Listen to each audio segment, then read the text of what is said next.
Basics of solid angle. Solid angle को समझने के लिए सबसे पहले हम लोग प्लेन एंगल के बारे में स्टडी करते हैं, थीटा। यहां पे मैंने एक आर्क ले लिया, मैं मान लेता हूं ये आर्क एक सर्कल का पोर्शन है जिसकी लेंथ है L.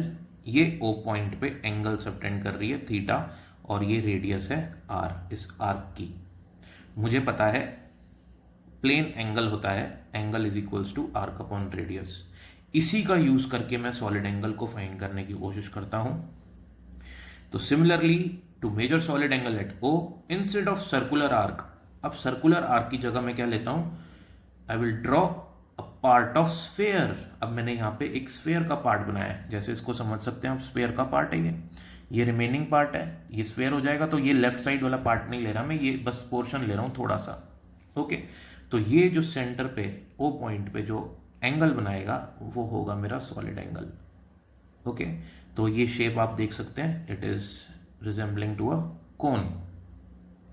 Surface area S, radius R, solid angle omega.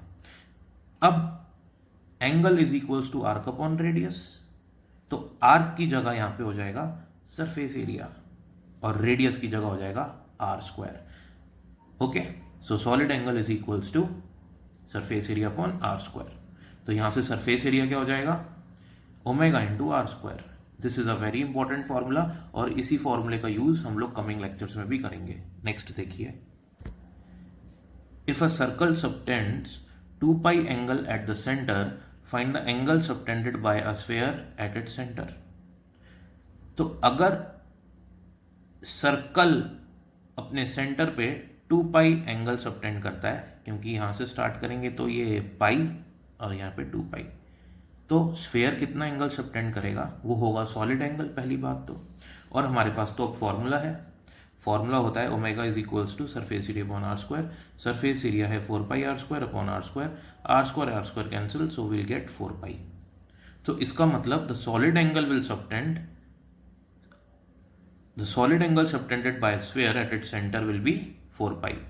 तो सेंटर पे जो सॉलिड एंगल बनेगा स्फेयर के वो होगा 4 पाई। अब यहाँ पे एक पॉइंट टू बी नोटेड है, वो देखते हैं हम, that 4 pi is the solid angle subtended bye all close surfaces at any internal point. तो ये सिर्फ सेंटर की बात नहीं है, किसी भी इंटरनल पॉइंट पे कोई भी क्लोज सरफेस, ये भी एक क्लोज सरफेस है, ये भी क्लोज सरफेस है, तो किसी भी इंटरनल पॉइंट पे जो एंगल बनेगा सॉलिड एंगल वो होगा 4 पाई। ओके, नेक्स्ट केस देखते हैं, that solid angle subtended bye close surface at external point is 0। तो अगर इस क्लोज सरफेस के आउटसाइड में एक पॉइंट ले लेता हूं, तो वो पॉइंट पे ये क्लोज सरफेस 0 सॉलिड एंगल बनाएगी।